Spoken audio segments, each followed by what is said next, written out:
मैं नवाज शरीफ साहब से सवाल करता हूं, आपने उसामा बिन लादेन से कितनी मुलाकातें की और कितने पैसे बतौर चंदा वसूल किए? दुश्मन मुल्क के सरबराह मोदी को मुल्क से बाहर फ़ोन क्यों करते थे आप? क्या पाकिस्तान से अंदर आपको ख़तरात थे? जितनी कॉलें आपने मोदी को बाहर से की उनकी तादाद बताएं और उसका एजेंडा बनाएं। लाहौर से हमला आवरों की बसें इस्लामाबाद चीफ जस्टिस सज्जाद शाह पर हमला करने के लिए भेजी। लाहौर से जो बसें ऑर्गेनाइज़ की किसने की? बेनज़ीर की किरदार कुशी के लिए पीटर गैलब्रेथ का लेटर हुसैन हक्कानी के दस्तखतों से किसने जारी किया? शेख रशीद के नवाज शरीफ से 10 सवाल। उसामा से कितनी मुलाकातें हुई? कितना चंदा लिया? मोदी को मुल्क से बाहर से फोन क्यों करते थे? 2013 के इलेक्शन में कितना खर्चा किया? कितनी रकम कतर से आई? सुप्रीम कोर्ट पर हमला किसने कराया? डॉन लीक्स के पीछे कौन था? बेनजीर की किरदार कुशी के लिए हुसैन हक्कानी के दस्तखत से खत किसने जारी किया? वफाकी वजीर रेलवे के ताबड़तोड़ हमले। 31 दिसंबर तक सब टाएं टाएं फिश। नून लीग और पीपल्स पार्टी किसी सूरत इस्तीफे नहीं देगी। लंदन में बैठकर नैब पर पथराव की मंसूबाबंदी हुई। शक पड़ रहा है नून और शीन में से कोई तोता लीग ही ना निकल आए। शेख रशीद।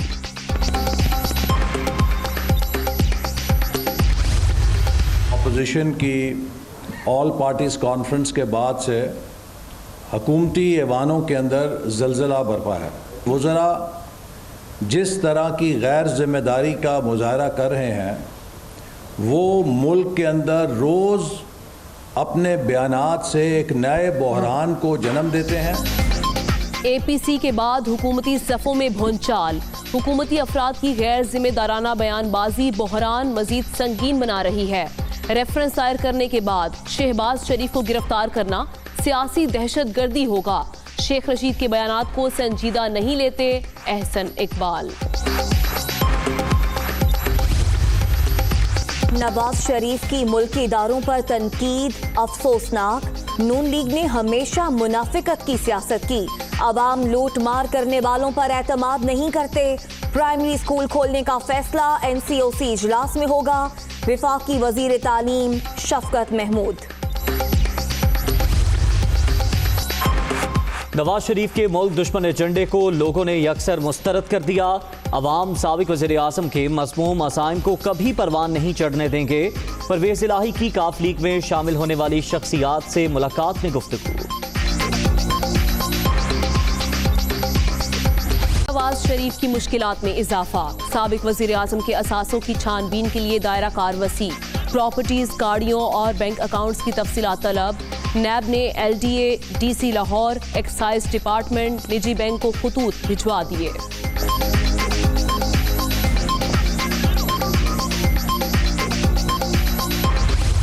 भारत दहशतगर्दों का बड़ा सहूलतकार।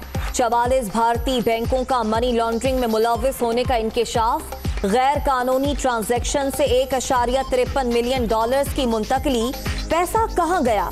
किसने इस्तेमाल किया? कई सवाल खड़े हो गए। केरला और आसाम में दहशतगर्द ग्रुप्स की मुआवनत। IPL में भी पैसों का गड़बड़ घोटाला। फाइनेंशियल क्राइम्स एनफोर्समेंट की रिपोर्ट से मोदी सरकार का मकरू चेहरा बेनकाब।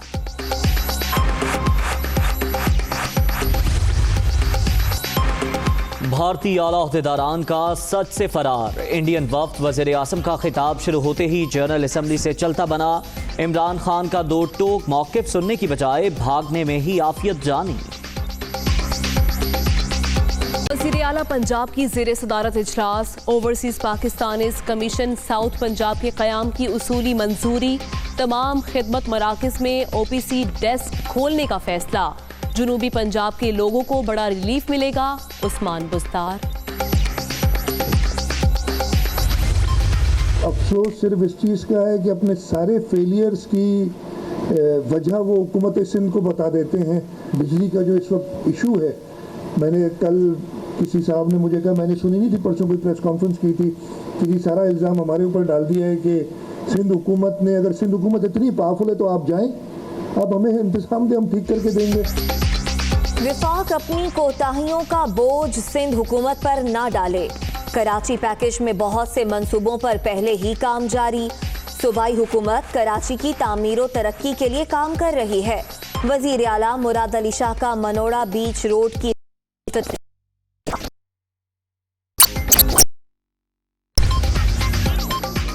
पीपल्स पार्टी ने 12 साल से सिंध के लिए कुछ नहीं किया।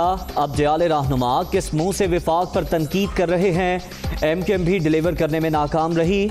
वजीर आजम आए और 1100 अरब की कहानी सुनाकर चले गए। मुस्तफ़ा कमाल की मीडिया टॉक। कराची वालों का हर रोज नया इम्तिहान।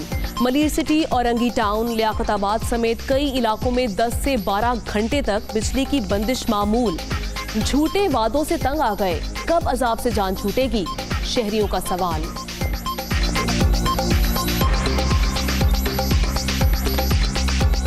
शुगर करा हुआ यार, तकरीबन 10 से 15 मरतबा जो है ना रोज़ाना लाइट की जाने का होगा। कोई मतलब पुरसाने हाल नहीं है, बंदा क्या करेगा। आपको क्या क्या परेशानी बताऊं, एक परेशानी हो तो बताऊं। पानी ख़त्म हो जाता है सुबह से लेकर रात तक, कोई लाइट का शेड्यूल नहीं है, कोई प्लान नहीं है। पहले थोड़ी 1-2 घंटे के लिए लाइट जाती थी, अब सारा दिन लाइट चली जाती है। हम किसको बोलें, कोई सुनने वाला नहीं है। पहले तो 2 घंटे जाती थी, अब बहुत ज़्यादा जाती है, बहुत परेशान है। अब तो पूरा दिन पता ही नहीं होता कब आ रही है कब जा रही है। आधे घंटे के लिए आती है, फिर 2.5 घंटे का। कोरोना से मजीद 7 अफराद जाँ बहक, अब तक 6,451 अमवात। मोहलिक वायरस से 3,09,581 शहरी मुतासिर। 24 घंटे के दौरान 566 नए मरीज। मुल्क भर में एक्टिव केसेस की तादाद 7,797 रह गई। बुखार, सरदर्द, अमराज़े कल्ब, मलेरिया, शुगर की अद्वियात महंगी। बीमारियों में घिरे मरीजों की सांसें चलना मुहाल। कोयटा में तिब्बी सहूलियात के फकदान से मजीद मुश्किलात। अवाम का अद्वियात की कीमतों में इजाफा वापस लेने का मुतालबा।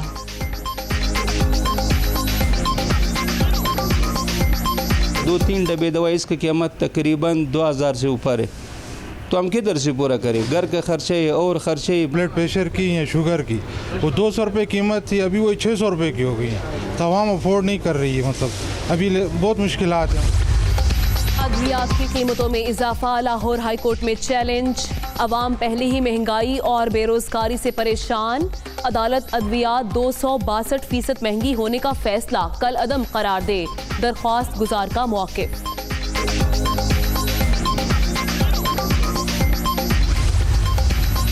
यास्मीन राशिद का इंस्टीट्यूट ऑफ रियोलॉजी रावलपिंडी का दौरा। कोरोना वार्ड का दौरा, मरीजों की आयादत। वजीर सेहत पंजाब का अस्पताल को अगले 1.5 माह में मुकम्मल फाल करने का हुक्म। Welcome back. खबर आपको दें, वजीर रेलवे शेख रशीद ने नवाज शरीफ से 10 सवालों के जवाब मांग लिए। वो कहते हैं उसामा से कितनी मुलाकातें की और कितना चंदा वसूल किया, मोदी को मुल्क से बाहर फोन क्यों करते थे। ये भी सवाल उठाया कि अजमल कसाब के घर का पता रॉयटर्स को किसने दिया, सुप्रीम कोर्ट पर हमला किसने कराया, इंतखाबात के लिए कतर से कितनी रकम आई। वो लाहौर में न्यूज़ कॉन्फ्रेंस कर रहे थे।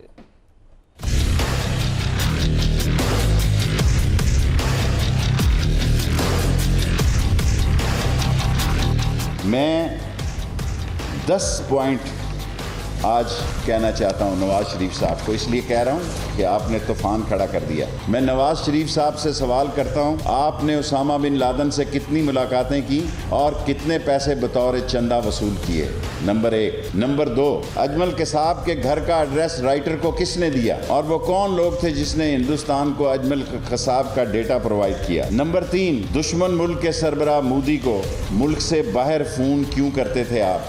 क्या पाकिस्तान से अंदर आपको खतरात थे। जितनी कॉलें आपने मोदी को बाहर से की उनकी तादाद बताएं और उसका एजेंडा बनाएं। लाहौर से हमला आवरों की बसें इस्लामाबाद चीफ जस्टिस सज्जाद शाह पर हमला करने के लिए भेजी।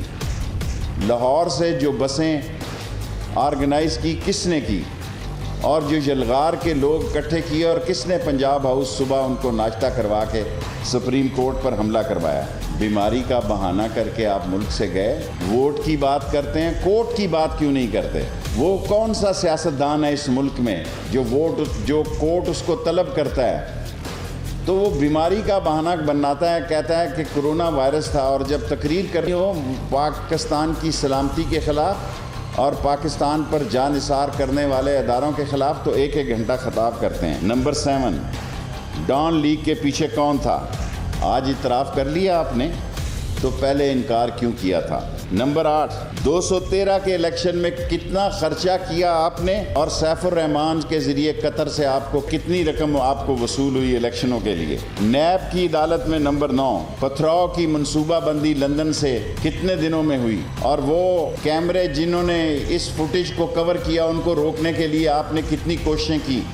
और नंबर 10, बेनज़ीर की किरदार कुशी के लिए पीटर गैलब्रेथ का लेटर हुसैन हक्कानी के दस्तखतों से किसने जारी किया? मैं आज 10 सवाल छोड़ के जा रहा हूं और मुझे उम्मीद है कि सोमवार तक इन 10 सवालों के जवाब मिल जाएंगे। वज़ीर रेलवे शेख रशीद कहते हैं 31 दिसंबर तक सब टाएं फिश हो जाएंगे। नून लीग और पीपल्स पार्टी किसी सूरत इस्तीफा नहीं देंगे। ये भी कहा कि लंदन में बैठकर नैब पथराव की मंसूबाबंदी हुई। शक पड़ रहा है नून और शीन में कोई तोता लीग ही ना निकल आए। पीपल्स पार्टी किसी कीमत पर इस्तीफे नहीं देगी, सिंध से रिज़ाइन नहीं देगी। नून लीग के कई लोग इस्तीफा नहीं देंगे, जो देंगे वहाँ इलेक्शन करवाएंगे। मैंने आपको कहा कि 31 दिसंबर जनवरी तक सारा राज, सारी बातें सामने आ जाएगी। ये टैं फिश होंगे, लोगों को पता है कि ये वो नहीं जो दिखाई देते हैं। मुझे तो रात का शक पड़ रहा है, मुझे डर पड़ रहा है कि सीन और शी में कोई तोता लीग ना निकल आए। सो जहाँ इतने लोग भागे हुए हैं या मफरूर हैं उसमें वो भी शामिल हो जाएगा, लेकिन केस से बच नहीं सकता। शीन लीग जो है वो बेहतरी का रास्ता इख्तियार करना चाहती है, लेकिन नून लीग जो है और मीम लीग जो है, नून और मीम का जो आपस में इत्तेहाद है, ये पथराव की सियासत जो नैब पे हुई ये लंदन से पहले। और अब आपको बताएं कि मुस्लिम लीग नून के रहनुमा एहसन इकबाल का कहना है कि नवाज शरीफ का हर लफ्ज और हर जुमला पार्टी के लिए मुकद्दम है। उनके विजन को सियासी डॉक्टराइन समझते हैं। वो जरा गलत बयानात दे रहे हैं। एपीसी के बाद हुकूमती ऐवानों में जलजला बपा है। ये भी कहा कि शहबाज शरीफ की गिरफ्तारी की कोशिश गिलगित बल्तिस्तान इलेक्शन में धांधली के लिए है। शेख रशीद के बयानात को संजीदा नहीं लेते। अपोजिशन की ऑल पार्टीज कॉन्फ्रेंस के बाद से हुकूमती ऐवानों के अंदर जलजला बरपा है। वो ज़रा जिस तरह की गैर ज़िम्मेदारी का मुजाहरा कर रहे हैं, वो मुल्क के अंदर रोज़ अपने बयानात से एक नए बहरान को जन्म देते हैं। मुस्लिम लीग नून नवाज शरीफ साहब के सियासी नज़रियात और मुल्क की तरक्की के विजन को अपना सियासी डॉक्ट्रिन समझती है। हुकूमत है और जो इसका इंतकाम है वो इतना अंधा हो गया है कि वो पाकिस्तान को एक फैशिस्ट रियासत और वन पार्टी रियासत बनाने के एजेंडे पे काम कर रहा है। शहबाज शरीफ साहब को गिरफ्तार करने का मकसद गिलगित बल्तिस्तान के इलेक्शन में धांधली की आगाज करना है। दूसरी जानिब वफाकी वज़ीर तालीम शफकत महमूद ने कहा कि नवाज शरीफ की मुल्की इदारों पर तनकीद अफसोसनाक है। नून लीग ने हमेशा मुनाफिकत की सियासत की, अवाम लूट मार करने वालों पर एतमाद नहीं करते। ये भी कहा कि प्राइमरी स्कूल खोलने का फैसला NCOC इजलास में होगा। नून लीग की आप ज़रा हालत देखें कि एक तरफ उनका जो कायद है वो लंदन में बैठ के और 1 घंटा हशाश बशाश तकरीर करने के बाद पाकिस्तान के अदारों को हदफ तनकीद बनाता है। अगर आप पिछले 30-40 साल की सियासत पे नज़र डालें तो आपको नून लीग की और उसकी लीडरशिप की और नवाज शरीफ साहब की इस किस्म की हरकत और मुनाफिकत आपको नज़र आती रहेगी। अभी तक जो हालात हैं और जो हमें अभी तक रिपोर्टें मिल रही हैं, मुझे यकीन है कि इंशाअल्लाह ताला 30 तारीख़ को सारे पाकिस्तान के प्राइमरी स्कूल जो हैं वो भी खुल जाएंगे। लेकिन इसका जो फाइनल फैसला है वो national command and operation centre में होगा। और साबिक वज़ीर आज़म नवाज शरीफ की मुश्किलात में मजीद इजाफा हो गया। तोशाखाना रेफरेंस में नैब ने असासों की छानबीन के लिए दायरा कार वसी कर दिया। साबिक वज़ीर आज़म की प्रॉपर्टीज, गाड़ियों और बैंक अकाउंट्स की तफसीलात तलब कर ली गई हैं। वज़ीर आज़म नवाज शरीफ की मुश्किलात में इजाफा। तोशाखाना रेफरेंस में नैब ने असासों की छानबीन के लिए दायरा कार वसी कर दिया। नवाज शरीफ की प्रॉपर्टीज, गाड़ियों और बैंक अकाउंट्स की तफसीलात तलब।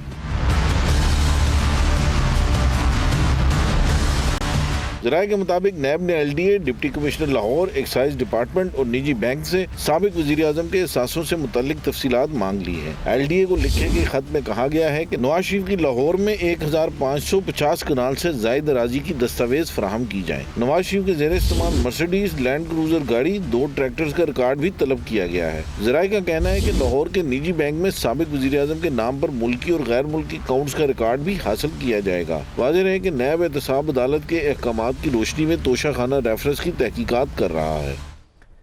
बराह रास्त आपको लाहौर लिए चलेंगे, जहां वफाकी वजीर फवाद चौधरी मीडिया से गुफ्तगू कर रहे हैं। 64% आबादी है, वो 25 साल के लगभग है, जो कि इस बात की गारंटी करती है कि अगर किसी मुल्क का कोई मुस्तकबिल है तो वो पाकिस्तान का है। तो पाकिस्तान का जो फ्यूचर है, चूँकि हमारे यूथ के साथ जुड़ा हुआ है, और यूथ जो है वो फ्यूचर है, मुस्तकबिल का अक्स होती है। तो इसलिए जो चंद ममालिक जिनके मुस्तकबिल के बारे में आप कह सकते हैं कि उनका बहुत रोशन मुस्तकबिल है, पाकिस्तान उनमें से एक है। आज मुझे बड़ी खुशी है, मैं चौधरी साहब के साथ यहाँ पे बैठा हूँ, आज साहब के साथ, इनके साथ ये फेडमेक के CEO हैं, चेयरमैन हैं, और जो फेडमेक जो है ये पाकिस्तान की फ़िलहाल वाहिद, पंजाब की वाहिद SEZ है, स्पेशल इकनॉमिक जोन है, जो CPEC का हिस्सा है। इस हिसाब से जो फेडमेक है उसका रोल बहुत इम्पॉर्टेंट है। और आज ministry of science and technology ने और फेडमेक ने हमने MOU साइन किया है, जिसके तहत फेडमेक 200 एकड़ के ऊपर फैसलाबाद में मेडिकल इंडस्ट्री का एक बहुत बड़ा जोन जो है वो क्रिएट करने जा रही है। इसके लिए मैं आपका बड़ा शुक्रगुजार हूँ। ये जो मेडिकल इंडस्ट्री का ये जो जोन है, इसकी बहुत इम्पोर्टेंस है। देखिए, हम जब मिलियंस ऑफ, ये सरकारी इसीलिए काम नहीं होते ना सही, इसीलिए ये जो हमने जब ये फेडमिक का जोन है, ये है क्या, थोड़ा सा मैं आपको बताना चाहता हूँ कि हमने 26 फरवरी को जब पहला पाकिस्तान में कोविड केस आया था, हम अपना कुछ भी खुद नहीं बना रहे थे। हमारे यहाँ मास्क हों, हमारे ये जो गॉगल्स हैं, शील्ड्स हैं, हर चीज़ हम इंपोर्ट कर रहे थे। वहाँ से हम शुरू हुए और आज अल्हम्दुलिल्लाह पाकिस्तान में हम 1100 वेंटिलेटर हर महीने पाकिस्तान में बन रहा है। हम एक्सपोर्ट की पोजीशन में हैं। हर चीज़ जो पाकिस्तान में कोविड का मटेरियल है वो हम एक्सपोर्ट कर रहे हैं। और एक्सपोर्ट भी ये नहीं कि हम कोई अफ्रीका को या उन मुल्कों को कर रहे हैं। बेल्जियम को पाकिस्तान इस वक्त सैनिटाइज़र एक्सपोर्ट कर रहा है, फ्रांस को हम मास्क एक्सपोर्ट कर रहे हैं, USA को हम सैनिटाइज़र्स एक्सपोर्ट कर रहे हैं। सो इवन जो फर्स्ट वर्ल्ड है वो पाकिस्तान की इन अशिया की बायर है। तो मैं सिर्फ इसलिए आपको ये बताना चाहता हूँ कि बड़े लोगों का ये ख्याल होता है कि बन गई ये चीज़ पाकिस्तान में, पता नहीं स्टैंडर्ड कैसा होगा। तो I just want to assure you कि हमारे जो स्टैंडर्ड्स भी हैं वो अल्हम्दुलिल्लाह फर्स्ट वर्ल्ड भी जो है इस वक्त पाकिस्तान से बाय कर रही है। अब उससे एक स्टेप हम आगे जा रहे हैं। एक स्टेप आगे क्या जा रहे हैं, 2 शहर हैं हमारे ख़ुसूसन पंजाब में जिनका बहुत ज़्यादा एक इंडस्ट्रियल कैपिटल है। एक तो गुजरांवाला डिवीज़न है और उसमें भी सियालकोट है, और फिर फैसलाबाद है। इन दोनों शहरों को तगड़ा करना पाकिस्तान के बहुत इंटरेस्ट में है। यहाँ की बिज़नेस कम्युनिटी को तगड़ा करना पाकिस्तान के बहुत इंटरेस्ट में है। सो ministry of science and technology दोनों शहरों के साथ हम बड़ा क्लोज काम कर रहे हैं। एक तरफ हम सियालकोट में संबड़ियाल के मुकाम के ऊपर एक 500 एकड़ के ऊपर ला रहे हैं एक बहुत बड़ा अपना टेक्निकल सेंटर और यूनिवर्सिटी और एक नॉलेज सिटी, ताकि जो सियालकोट की और गुजरांवाला की इंडस्ट्री को, वज़ीराबाद की इंडस्ट्री को हम सहारा देखें। दूसरी तरफ ये फैसलाबाद में फेडमिक के ताउन से हम ये 200 एकड़ के ऊपर मेडिकल इंडस्ट्री का क़याम अमल में ला रहे हैं। अब ये मेडिकल इंडस्ट्री का क्या चीज़ शामिल है, वेंटिलेटर मैंने आपको बताया हम अपने जो है वो बनाने शुरू हुए हैं। इसके बाद हमारी ये जो वैक्सीन है कोविड की, ये उम्मीद है कि ज़्यादा से ज़्यादा अगले साल के शुरू में ये आ जाएगी। इसके पहले आपको क्या चाहिए होगा, आपको 30 करोड़ से भी ज़्यादा सिरिंज और नीडल चाहिए। अब आप देखिए कि अगर हम ये सारे बाहर से मंगवाएंगे तो ज़ाहिर है आपको डॉलर पड़ेंगे।